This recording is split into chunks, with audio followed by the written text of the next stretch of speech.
제가 금방 이 찬양을 한번 하자라고 했던 이유가 우리 금방 찬양에서 우리 주 형상과 모양 닮으리라고 이야기했잖아요. 그죠? 그러면 우리 주 형상과 모양이라는 게 우리말로 그대로 보면 형상이 뭐 모양 같고 모양이 형상 같고 그렇잖아요. 그죠? 근데 이제 우리 교회 형제님을 통해서 형상은 하나님의 어떤 신성이고 모양은 인성이다 이렇게 배웠어요. 그죠? 그래서 오늘 그거에 대해서 한 발짝 더 들어가 보자라는 게 이제 제 오늘 그 증거가 되는데, 먼저 말씀 볼 거는 마태복음 26장 39절 보고요.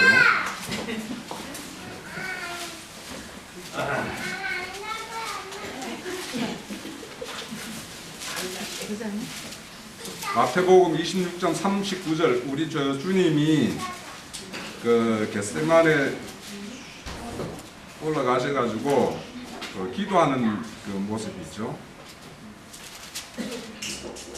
조금 나아가 얼굴을 땅에 대시고 엎드려 기도하여 이르되 내 아버지여, 만일 할 수만 있거든 이 잔을 내게서 지나가게 하옵소서. 그러나 나의 뜻대로 하옵소서, 아버지 원대로 하옵소서. 이렇게 됐어요. 그죠? 네. 제가 그 지난주에 잠깐 언급을 드렸었어요. 아버지의 뜻대로 어떤 하는 것이 무엇인가.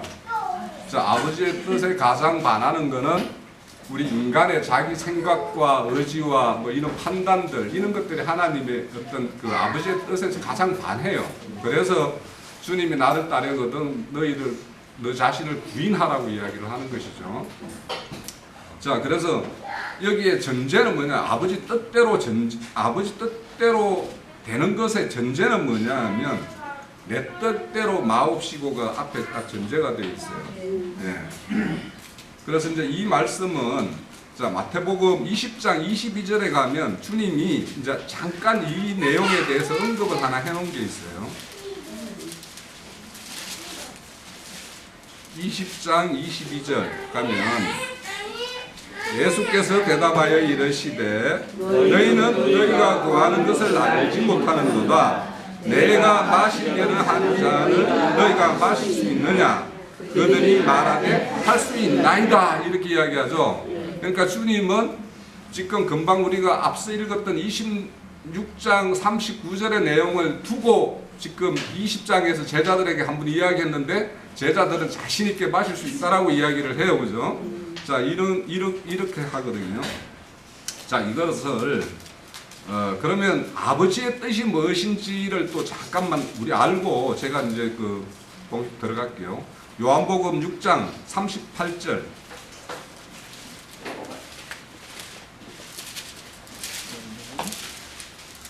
요한복음 6장 38절이요.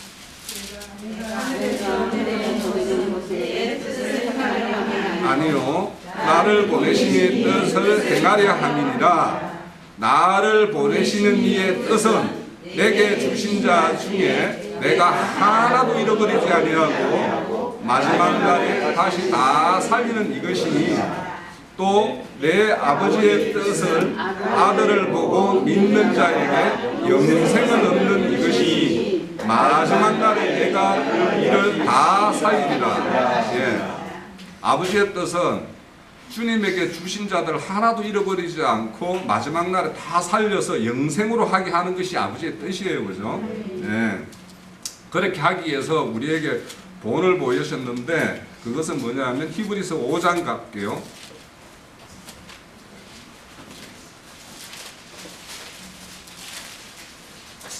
5장 7절에서 9절까지 보면 그는 육체에 계실 때에 자기를 죽음에 능히 구원하실 이에게 심한 통곡과 눈물과 간구와 소원을 흘렸고 그의 경건하심으로 말미암아 들으심을 얻었습니다.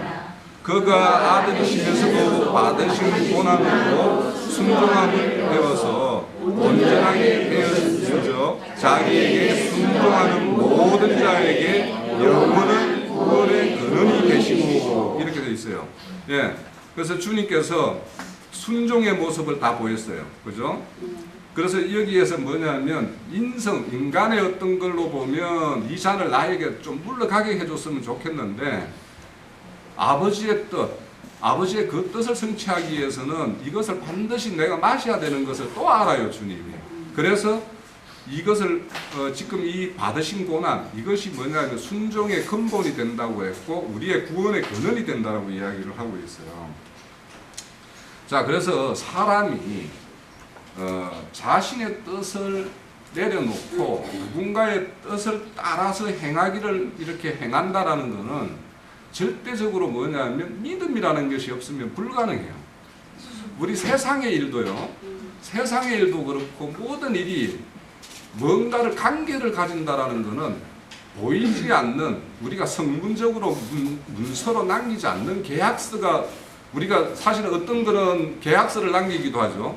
그렇지만은 그것이 아닌 우리 믿음의 신뢰의 관계에 있어서도 실질적으로는 보이지 않는 계약 관계가 다 있어요. 그 계약 관계에는 당연히 서로의 어떤 이 계약을 맺음으로 인해서 기대하는 바가 다 반드시 있고 상대가 나에게 해주기를 바라는 것도 있고 내가 또 상대에게 해줄 의무도 반드시 계약에는 들어있어요.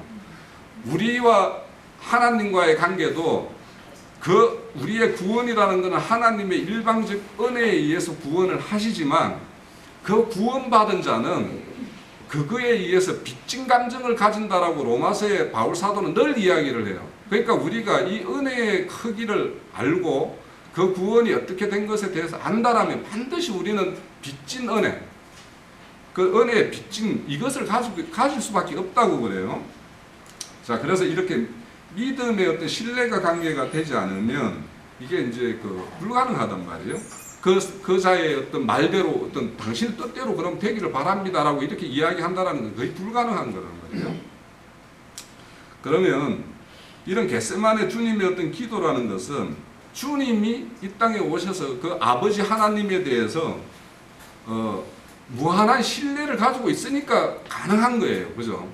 왜냐하면 우리의 어떤 목숨이라는 건 참 소중한 거 아닙니까? 그죠? 그것을 다 던진다라는 거는 그 어떤 거와도 비교할 수 없는 어떤 그런 신뢰가 바탕돼야 되는데 제가 오늘 아침에 이 집회가 끝나면 핸드폰 가지고 기사 중에요. 백남기 씨라고 요즘에 뉴스의 그 핵심 농민 집회하다가 물살에 맞아가지고 이렇게 돌아가신 분이 있죠.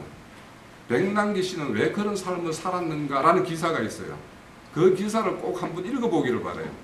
그래서 왜냐하면 거기에는 백남기 씨가 주인공이 아니에요. 그 기사의 제목은 뭐냐면 이 모든 역사의 어떤 그런 큰 테두리를 이끌어가는 거는 이렇게 이름도 없는 백남기 씨가 저렇게 뭔가 물살에 맞아가 죽었기 때문에 이렇게 세상에 드러났을 뿐이지 그 사람은 죽지 않았으면 자신의 삶 터전에서 자기의 어떤 방식대로 살아가는 삶이 있어요. 근데 그 사람의 삶이라는 게 뭐냐면 우리가 이 독립운동을 우리가 하죠. 그럼 독립운동을 하면 포면에 드러난 우리 33인 임시정부 때 이런 인물들이 있죠. 그런 인물이 있는가 하면 음지에서 포도 안 나게 그 독립운동에 뭔가를 했던 이런 사람들이 있어요. 그러면 우리 최근에 영화 밀정이라든지 거기에도 밀정이라는 것도 잠깐 언급이 되는데 그런데 보면 그렇게 이름 없이 빚도 없이 일한 사람들이 있어요. 그래서 이 역사는 앞에서 이끄는 사람에 의해서 뭔가 되는 것 같지만 실질적으로는 거기에 빚도 없이 이름도 없이 있는 그런 사람들에 의해서 이 역사는 운행되고 역사는 이어간다라는 것이 그 기사의 제목이에요.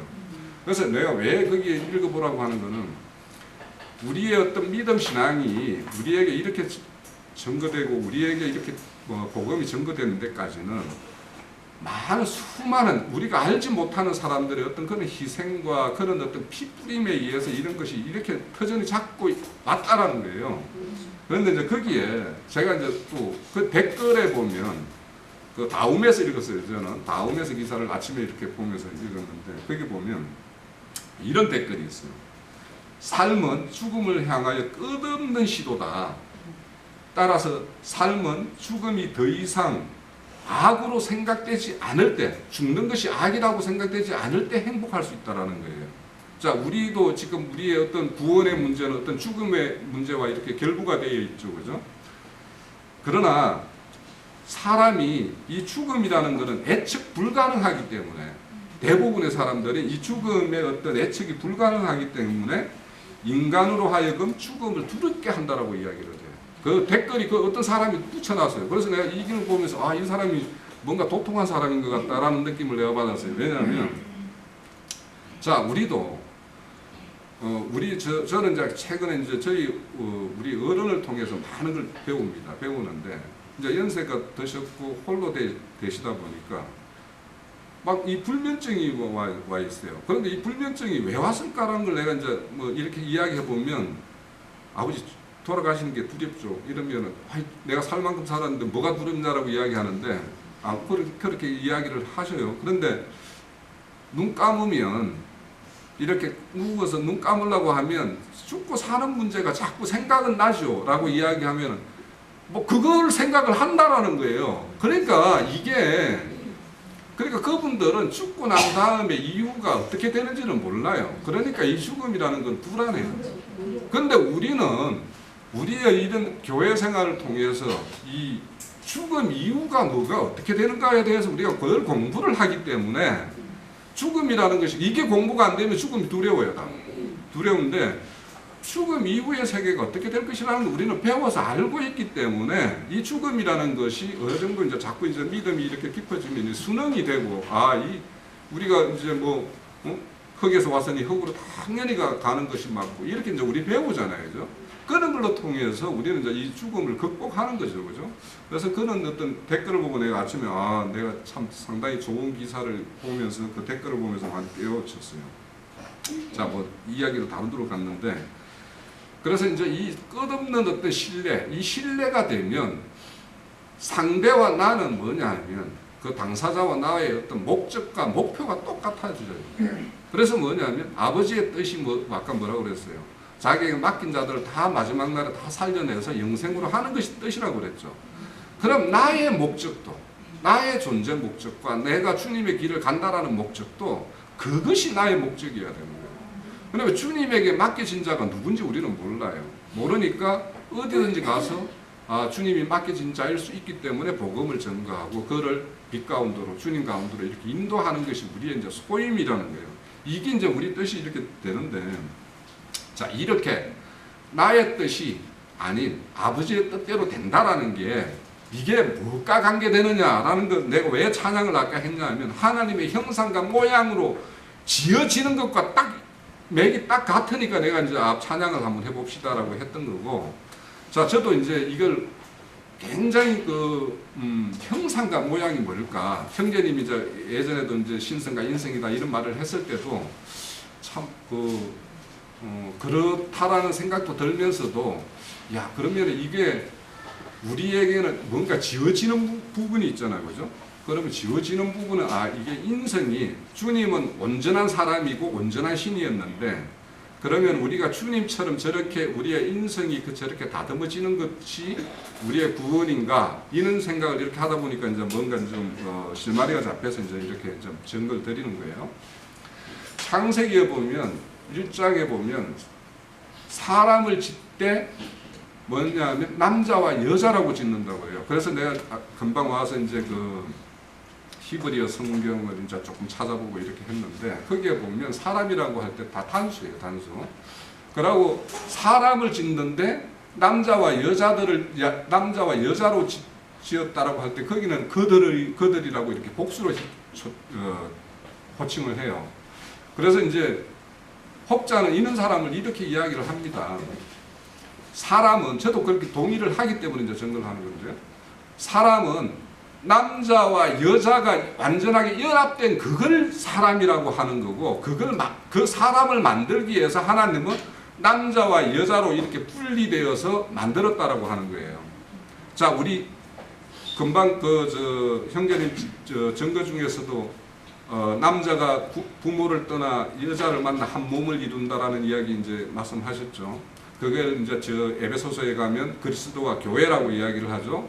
그런데 우리가 하나 딱 찾아볼게요. 히브리서, 에베소서 2장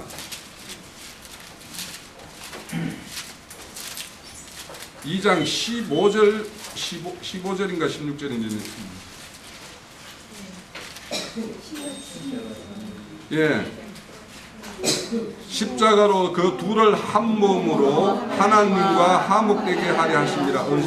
그 위에 있죠. 15절 보면 법조문으로 된 계명의 율법을 폐하셨으니 이는 그 둘로 자기 안에서 한 세 사람을 지어 합평케 하시고, 이렇게 돼 있어요.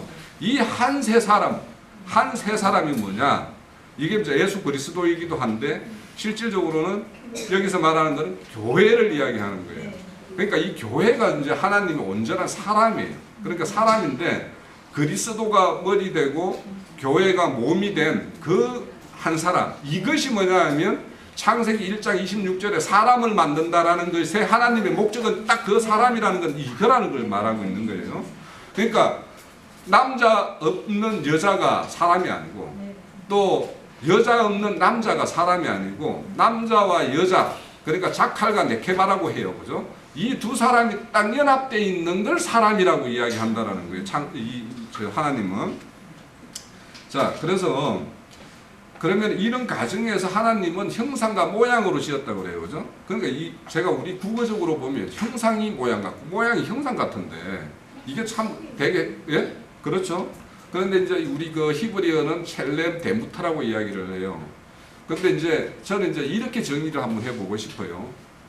자, 형상이라는 거는 하나님의 속성과 본질이에요. 그죠? 그래서 그분이 형상이에요. 그리고 모양은 데무트예요. 그죠? 데무트인데 이거는 뭐냐면 형상과 모양을 표현하는 거. 자, 겉으로 드러내는 거. 이것인데, 그러면 주님이 완전한 사람으로 왔으니까 그분이 뭐냐면 뭐 머리털도 있고 코도 있고 뭐 입도 있고 귀도 두 개고 뭐 이런 것을 말하느냐?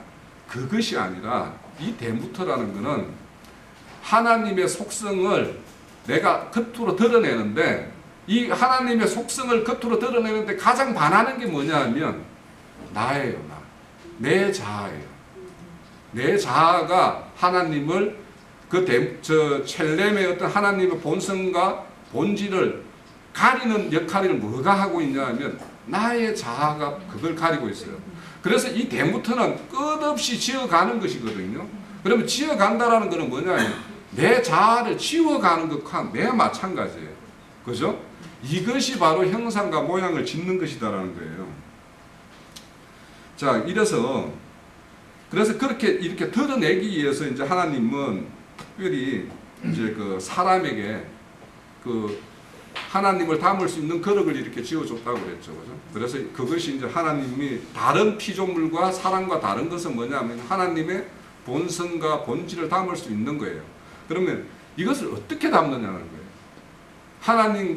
하나님의 본성과 본질은 이 세상에서, 만약에 세상이 하나님의 속성이 뭐냐면 우리 뭡니까? 성령의 뭐 9가지 열매라고 이야기하는 그런 것들을 하나님의 본성이라고 한번 칩시다.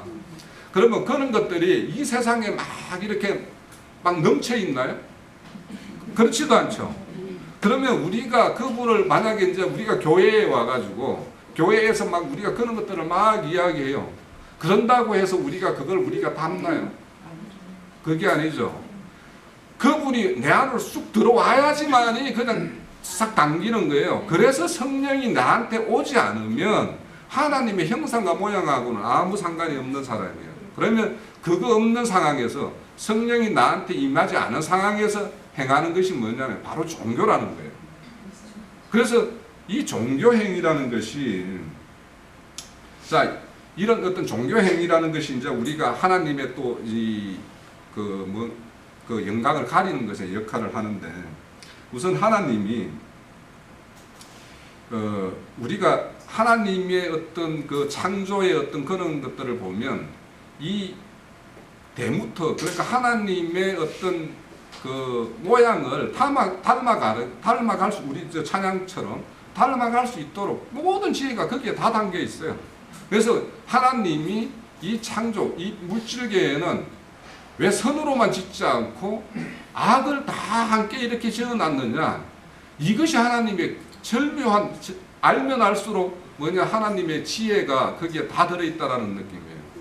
자, 우리는 절대 어두움이 없으면 빛을 절대 발견 못해요. 빛의 존재의 의미도 없고 그것을 내가 빛이다라고 인식도 못해요.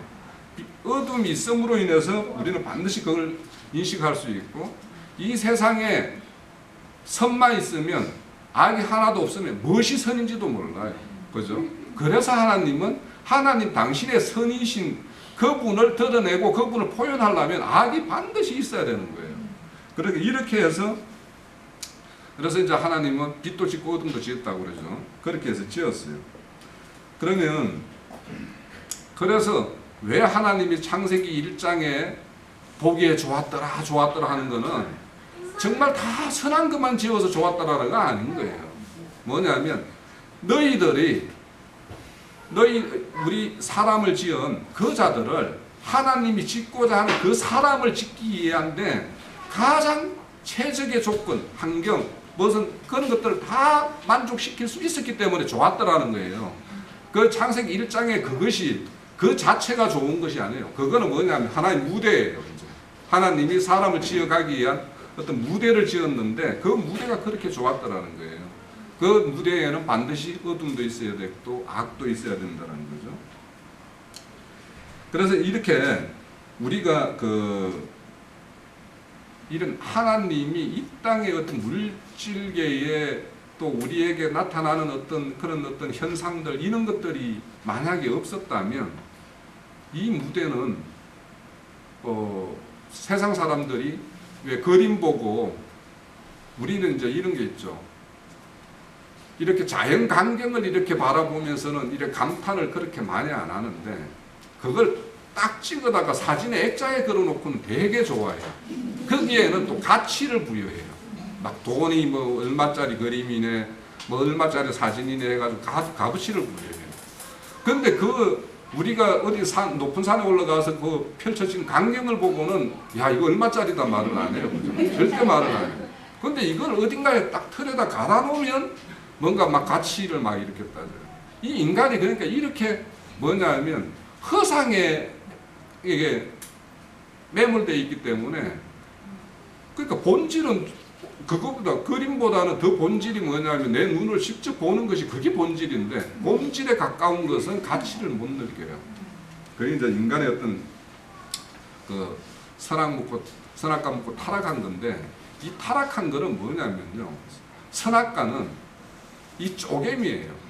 선악과는 이 분리시키는 거예요. 그러니까 원래 아담과 하와가 에덴 동산에 하나님과 함께 있을 때는 너나가 없었어요. 그죠?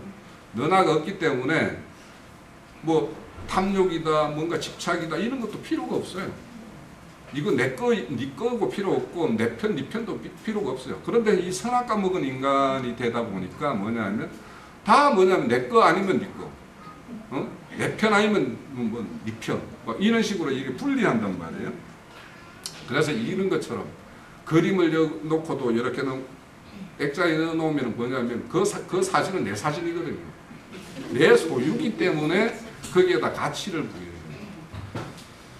그래서 그런 어떤 이 세상 만물을 하나님께서 지은 목적을 모르면, 그러니까 그렇게 모르면 뭐냐면 판단을 한다. 막 누가 너는 왜 이렇게 저질스럽냐, 뭐 하냐, 이렇게 판단을 하는데, 하나님이 그런 것들을 내 눈앞에 이렇게 보인 목적이 있다라고 이렇게 생각을 하면 그건 다 나에게는 구원거리가 되고 나의 어떤 지침거리가 되고, 그렇게 반면교사라고 하죠. 그죠? 그런 것이 되는 거예요. 자, 그래서 이렇게 이 세상은 하나님이 참 사람을 짓는 대장간이에요. 대장간이기 때문에 거기에는 소리도 있고 망치 풀무질을 하는 어떤 불이 이글거리는 것도 있고 망치로 두드리는 소리도 나고 이렇게 해요. 그래서 세상이 조용하고 우리 어떤 구원을 이루어 가는 데가 뭔가가 이게 평만하고 뭔가 아무 어떤 소용돌이가 없고 이러면은 사실은 구원이 안 되는 거예요. 그래서 세상은 늘 시끄럽고 그런 거죠. 자, 이런 하나님의 계획과 실행을 한 분이 이제 하나님이 이제 이렇게 계획을 했는데, 자, 예수님이 참 사람이고 참 신인데 이제 우리가 이제 이런 거 있죠. 보면은 빌립이 그랬나요? 주님을 보고 하나님을 보여주세요.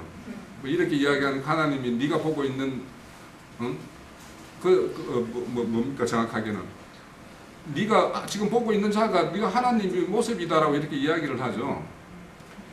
그러니까 하나님, 예수님은 뭐냐면 완벽한 형상과 완벽한 모양으로 이 땅에 오셨어요. 근데 이제 여기서 우리가 이제 그 삼위일체 같은 것도 한번 생각해 볼 게 있어요. 자, 이게 뭐냐면 신의 존재 형식에 대해서 우리가 가지고 있는 인식이 있어요. 그러니까 뭐냐면 인자 예수는 뭔가 모양을 가지고 왔어요. 그죠?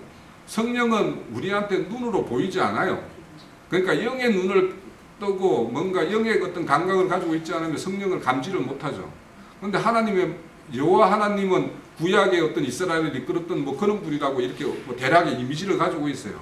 그러니까 이렇게 다른 어떤 나름대로 이미지를 가지고 있으니까 뭐냐면 삼위 뭔가 이렇게 뭔가 다른 것 같은데 이걸 다르다고 하면 또 이상하고 그러고 같다라고 하면은 뭔가 어떨 때는 아버지 하나님이라고 그러고 아들이라고 그러고 막 이렇게 성경이 우리말로 이렇게 뒤죽박죽으로 써져 있으니까 이걸 뭔가 정리를 해야 되는데 그걸 정리하기 위해서 뭔가 이렇게 내놓은 것이 삼위일체예요.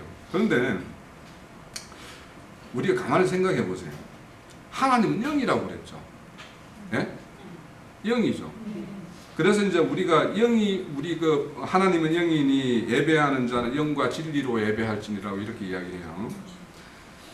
그러면 영인데 사람들은 뭐 때문에 아들과 뭐 저게 아들 아버지 하나님, 아들 하나님, 뭐 성령 하나님이라고 이야기를 합니까? 이게 뭐냐면 겉모습에 눈이 싹 가버렸기 때문에 막 아들로 보이고 아버지라고 해야 되고 막 이러니까 이렇게 되는 거예요.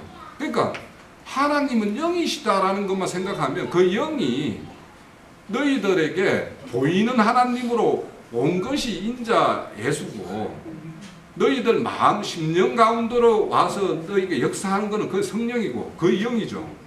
그리고 여호와 하나님으로 계셨던 그분도 영으로 계셨죠.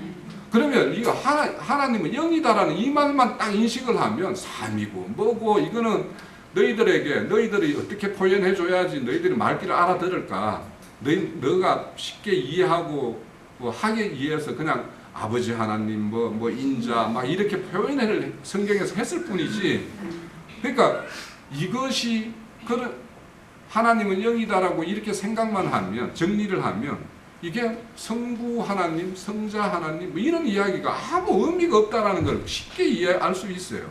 그런데 이게 사람은 눈에 보이는 그래서 이거에 이제 뭔가 판단을 하니까 이제 이렇게 하는데 그 이제 영이신 그분을 만나서 우리가 이제 예배를 할 때 보면은 뭡니까 영과 진리로 하라고 그러죠. 영은 우리가 잘 알고 그때 이제 하나님과 그분을 이제 예배하려면 이 진리라는 것이 이제 그 헬라어로는 알레테이아인데 이게 뭐냐면 가려진 것이 하나도 없는. 그러니까 우리가 주님 앞에 나갈 때는 그분과 진짜 예배가 이루어지려면 우리의 어떤 생각과 이런 것을 싹 벗고 나가야 되는 거예요. 그래야지 그분 앞에 내가 부복이 되고 이렇게 뭔가 그분이 참 예배가 되는데 우리가 나갈 때는 우리 가장 이 거룩한 모습으로 막 그 예배 이런 시간에 우리 이런 공중 집회가 있으면 그 자리에 갈 때 굉장히 거룩한 모습으로 나가려고 앉아 있고 뭔가 이렇게 하는 이런 것이 있죠. 그런데 이제 이거를 우리 이제 무슨 말씀 중에 이 말할 때 우리 아멘이라고 하죠, 그죠? 아멘. 아멘 할 때 이 아멘이란 말이 그 뜻이거든요. 확실하게 봤다라는 뜻이에요. 그러니까 확실하게 본다라는 뜻이에요. 그러니까 내가 가리고 나가지 않아야지 하나님과 나와의 어떤 연합이 이루어져요. 그러니까 어떤 우리 화학 물질들도 이렇게 뭔가 물질과 물질이 만나서 반응을 할 때 여기에 뭔가 중간에 불순물이 있으면 이 불순물이 제거되지 않으면 완전한 연합이 안 이루어져요. 그래서 뭐냐면 불순물을 제거해야지만 물질이 완전하고 그 물질이 다시 분리가 안 되는 그런 어떤 화학적인 어떤 그 구조를 가지게 되는데, 이런 어떤, 그러니까 왜 우리가 주님에서 예배를 갈 때 진리로 나가야 되냐면 그런 어떤 껍데기, 이물질, 오물질 이런 것들을 다 제거하고 나가야지 주님과 완전한 예배가 되는데, 이 예배라는 말도 우리 예배라는 걸 반드시 대상자가 있죠, 그죠? 그러면 정확한 대상자를 알아야 돼요. 그러면 우리가 하나님을 모르면, 성경을 통해서 우리가 하나님을 모르면 하나님을 예배한다고 하지만은 다른 신에게 예배할 수가 있어요. 그러면 우리가 그래서 하나님을 정확하게 알고 그분을 예배하기 위해서 우리가 말씀을 통해서 그분을 배우는데, 그리고 예배에는 뭐냐면 입을 맞춘다라는 뜻이 있어요. 그러면 이제 그거를 이제 입을 맞춘다라는 거는, 우리가 천주교 교황이 어디 애국에 가면은 땅에 가면 땅에다가 무릎 꿇고 이렇게 입을 맞추죠. 그런데 그게 뭐냐면 그쪽에서는 이 지신, 땅의 신에게 이를 입을 맞춘다라고 이야기를 해요. 그러니까 그것도 좀 시사하는 바가 커요, 그죠? 이왕이면 좀 하늘의 신에게 입을 맞추고 땅의 신에게 입을 맞춰요. 그런데 이제 입을 맞춘다라는 것도 우리는 좀 이렇게 생각을 해야 될 거예요. 하나님은 영인데 우리가 입을 뭐 맞추면 이런 게 안 되잖아요, 그죠? 그러면 하나님은 또 흔히 또 말씀이라고 이야기하죠. 그러면 이 예배를 통해서 아버지 말과 내가 가지고 있는 말이 이렇게 뭔가 무슨 이렇게 쑥득쑥득 할 때 입을 맞춘다고 이야기하죠, 그죠? 그러니까 뭐 우리 무슨 범죄 수사나 이런 거 할 때 되면은 좀 피의자들이 미리 입을 맞춰가지고 나가서 막 이 허위 진술을 하고 이러죠. 이런 것처럼 이 예배라는 거는 주님의 말씀과 내 말이 이렇게 맞추는 거예요. 이게 예배예요. 그러니까 우리가 예배하면서 뭔가 어디 가가지고 잠시 시간에 이렇게 뭔가를 이런 의식을 예배 순서에 의해서 이렇게 하는 것이 이게 예배가 아니고, 하나님과 우리가 가지고 있는 말들을 맞추는 것이 이제 예배예요. 자, 그래서 아까 이제 왜 그래서 이제 우리 가까운 쪽에 있었던 분들, 같이 함께 했었던 분 중에서 창세기 1장의 그 엘로힘과 하나님 영을 받은 요한복음 10장에 하나님의 말씀을 받은 자는 신이다라는 이 말이 연결돼 가지고 이제 막 뭔가 이상한 어떤 그런 걸 이야기하는데, 이것도 이제 한번 이 하나님의 형상과 모양에서 형상이라는 것과 관련시켜서 보면은요, 이 에덴 동산에는 한 근원에서 물이 나와서 네 강을 이루고 있죠, 그죠? 그 근원이라고 하는 것이 뭐냐면 롯이라는 뜻이에요. 우리 히브리어 배웠죠. 히브리에서 롯이 했을 때 이건 어떤 머리 이런 뜻이에요. 근데 이 근원은 뭐냐면 솟구치는 샘이에요. 그래서 우리가 그 샘 중에서 가장 보석이 많이 나오는 샘 이름이 뭐죠? 기혼강이죠, 기혼강. 기혼이라는 뜻이 솟구치다라는 뜻이에요. 그 솟구치다라는 뜻인데, 그 비송강에서 그 물이 흘러서 그 물이 두르는 땅에는 뭐냐면 그런 보석이 많이 나온다고 그랬죠. 그러니까 이 근원과 그 근원에 의해서 씻김을 받아서 보석이 되는 거를, 이걸 보석과 그 근원을 구분 못하면 우리가 하나님의 말씀을 가졌다라고 해서 막 신이다라고 이야기하는 것이, 이게 근원과 보석, 씻김에 의해서 보석되는 거, 이 구분을 못하는 것과 매 마찬가지예요, 지금. 자, 그래서 이제 이 근원에 대해서, 하나님이 근원이신데 이 근원에 대한 걸 정확하게 모르면, 내가 늘 이스라엘의 죄에 대해서 이야기할 때 생수의 근원을 버렸다라고 이야기하죠. 그래서 딴짓을 하게 돼요. 그래서 딴짓을 하게 되면 자기 우물을 자기가 스스로 파죠. 그래서 그 사람들은 뭐냐면 은혜에 머물 수 없는 것이 뭐냐면 하나님에 의해서 공급되는 걸로부터 스스로 어떤 마시고 누림을 가지지 못하면 스스로 만족을 찾아서 뭔가를 막 나서게 되는 거죠. 그런데 우리의 구원이라는 것은 전번주에도 이제 에베소서 2장 볼 때 하나님의 은혜에 의해서 구원을 받았다라고 성경에 딱 못을 박아놨는데, 자, 이제 좀 정리로 들어갈게요. 그래서 내 뜻대로 마옵시고 아버지 뜻대로 하옵소서 이렇게 이야기하는 거, 이것을 하기 위해서 내 뜻대로, 내 뜻을 끊고 아버지 뜻대로 이루어지기를 소망하는 이런 마음의 어떤 것을 가지기 위해서 하나님께서 베푼 것이 뭐냐 하면 강야예요. 우리에게. 이 강야는 거기에는 물이 없는 것이에요. 그죠? 먹을 것을 자기 스스로 그 많은 어떤 인원을 먹일 수 있는 어떤 그런 음식도 공급이 안 되는 것이에요. 그러니까 이 강야라는 걸 우리가 경험하게 하는 건 뭐냐면 전적으로 하나님에 의해서 공급되는 것에 의해서 먹고 산다라는 걸 배우는 것이 강야예요. 그러니까 강야는.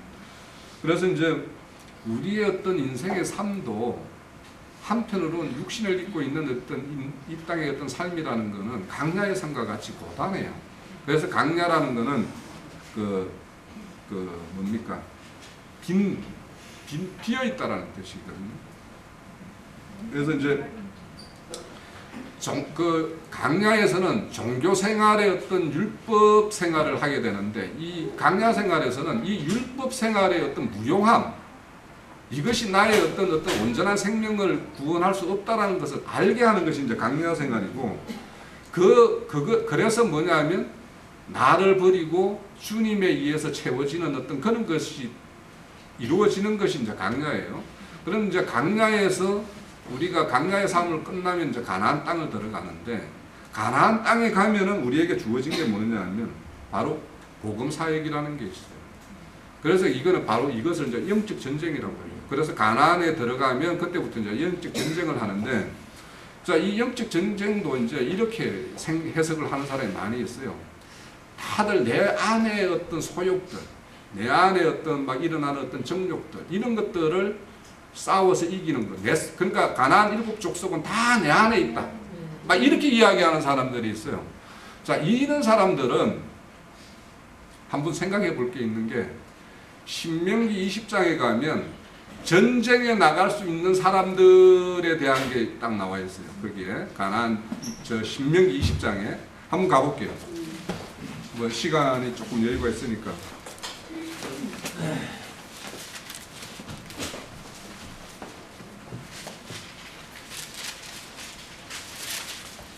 신명기 20장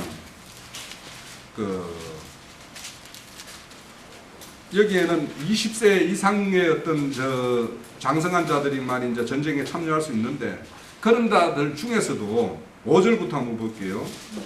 책임자들은 백성에게 말하여 이르기를, 새 집을 건축하고 낙성식을 행하지 못한 자는 있느냐? 그는 집으로 돌아갈지니 전사하면 타인이 낙성식을 행할까 하노라. 포도원을 만들고 그 가시를 먹지 못한 자가 있느냐?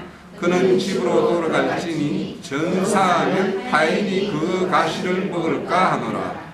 여자와 약혼하고 결혼을 하지 못한 자가 있느냐? 그는 집으로 돌아갈지니 작사하여 타인이 그를 데려갈까 하노라. 책임자는 또 백성에게 이르기를 두려워 마음이 허약한 자가 있느냐? 그는 집으로 돌아갈지니라. 그의 형제들의 마음도 그의 마음과 같이 낙심될까 하노라 하고, 이렇게 이제 전쟁에 참여하는 사람들은 이제 20세 이상이 이제 전쟁에 참여할 수 있는데, 20세 이상의 사람들 중에서도 이런 어떤 뭔가의 어떤 문제가 해결되지 않은 자들, 이런 자들은 자기 자신을 위해서 전쟁에 참여하면 안 된다는 거예요. 그러니까 가나안 전쟁이라는 거는, 그러니까 아직도 내 안에 가나안 7 족속과 싸워야 된다고 하는 사람은 공중건세 잡은 자와 전쟁을 할 아주 처지가 안 된다는 거예요. 그러니까 우리의 어떤 그런 어떤 믿음의 어떤 성장은 나와의 내면의 어떤 나의 어떤 가나안 7 족속과 싸우는 면이 있어요. 있지만 이것들에 의해서 붙잡혀 있으면 정작 공중건세 잡은 자들과의 싸움은 우리가 못한다라는 거예요. 그러니까 우리의 어떤 장성한 자들은 이 공중건세 잡은 자들과 이제 싸움이다라고 이제 이렇게 바울 사도가 많이 증거를 하죠. 자, 그래서 이렇게 강야의 생활을 통해서 우리가 빈거룩이 되고, 또 그걸 통해서 하나님의 어떤 그런 어떤 신성과 신성과 본질을 이렇게 우리가 채우는 것이 우리의 어떤 신앙생활이고 그래요. 그래서 이제 이런 것도 그래서 빈 그릇에 어떤 그분이 채워진 것도 우리의 어떤 인격적인 변화라고 자꾸 인식을 하면은 안 되고, 아까 말대로 우리가 주님과 나와의 어떤 말이 이렇게 서로 잘 맞춰져 있는 그 상태가 사실은 하나님과 나의 어떤 관계가 온전한 어떤 사람으로 나아가는 어떤 그런 증거예요. 그런데 이제 이 강야에 보면 이제 주님도 그 40일 금식하고 나서 그 마귀가 시험하는 거 보면 뜻과 명예와 권력 이런 걸 가지고 시험을 해요. 그러니까 이것을 다 극복하고 이제 주님의 어떤 사역을 하는 것처럼 아까 그 어떤 그 댓글처럼 죽음이 악이 아니고 이 죽음이 나의 어떤 불확실성이 아니고 이런 자가 되면 이 뜻과 명예, 권력 이런 거에 대해서 우리가 전혀 뭐 이거에 의해서 우리가 유혹될 바가 아니게 되죠. 그래서 이제 이런 것들을 우리가 싸우는 것이 이제 그 강야 생활이고 우리 어떤 신앙생활의 어떤 여정인데, 그렇게 이제 채워진 어떤 속성과 본질로 시험을 통해서 우리가 이제 되면 그런 것이 채워지고 대무터가 돼가지고 나의 어떤 자아가 시킴을 자꾸 받아서 이제 그것이 나를 주장하지 않게 되면 나를 통해서 뭐냐면 그분의 본질과 속성이 드러나게 되는 거예요. 그래서 그것이 되면 나의 대무터라는 그 어떤 모양이 계속 이제 다듬어진 어떤 증거가 되겠죠. 그래서 이런 어떤 그 복음 사역과 어떤 영적 전쟁을 하기 위해서 주님의 지금 겟세마네 동산은 마귀와 가장 절정의 싸움을 앞두고 있는 기도예요. 그러니까 우리가 하나님의 어떤 그 뜻을 이루기 위해서는 내 뜻이 다 굽혀져야지만이 아버지의 뜻대로 내가 이제 살고 그걸 위해서 이제 내 어떤 삶을 영위하게 될 텐데, 그래서 이런 어떤 아버지 뜻대로 행하는 것이 뭐냐면 선한 일이라는 거예요. 그래서 우리가 제가 지난주에 선한 일에 대해서 이제 한번 그 증거를 하려고 이제 다 준비가 됐었는데 그거는 뭐 차주에 한번 그 기회가 되는 대로 한번 증거하기로 하고, 이래서 이 선한 일을 하기 위해서는 바로 하나님의 어떤 형상과 모양으로 짓겠다라는 그 한 사람이 되어졌을 때 이 선한 일을 할 수가 있어요. 그러니까 우리가 교회의 한 지체로서 한 그리스도 몸을 이루는 걸로서 이 싸움을 잘하려면 여기 우리 교회에 있는 분들, 우리 지체들도 이 선악과 먹은 어떤 그 악도, 이거는 뭐냐면 나예요. 너와 나를 이렇게 분리시켜서 생각하는 이 의식을 좀 이제 우리가 장성한 자고 그리스도의 몸을 이루는 사람이라면 이걸 좀 빼고, 그래서 어떤 교회 일이나 지금 우리 나영전이 미국 가서 이제 이렇게 사역하는데 우리 카페가 굉장히 그 활성화되어 있고 뭐 그렇게 이제 그것도 형제님 있을 때나 없을 때나 변함없이 다 찾아와서 카페도 이렇게 다 열람하시고 이런 거 보면 우리가 이제 좀 잘 가고 있다라는 생각이 드는데, 우리의 어떤 그런 모습들이 대무터가 완성이 되면 하나님의 어떤 형상을 그대로 우리가 나타내는 어떤 그런 교회의 실행이 될 것으로 보여요. 그래서 이제 형상과 모양이라는 거는 모양은 나의 자아가 씻기면 당연히 하나님의 그 모양이 자연히 나를 통해서 나타나기 때문에 그걸 우리가 다른 말로 뭐 그리스도의 향기를 뭐 낸다 뭐 이런 말을 하죠. 그런 것이 자연이 되는 걸로 보여요. 그래서 오늘 이제 그 말씀드린 내용이 이제 이것이, 그러니까 형상과 모양은 우리가 육신의 장막을 뻗는 날까지 이루어지는 일인데 이게 바로 대무터가 형성되는 것이 바로 구원을 이루는 거예요. 우리가 구원을 이룬다라는 것은 뭐냐면 그 모양을 지어가는 것이 바로 구원에 이루는 것이다. 이렇게 이제 좀 이해하시면 될 것 같습니다. 네.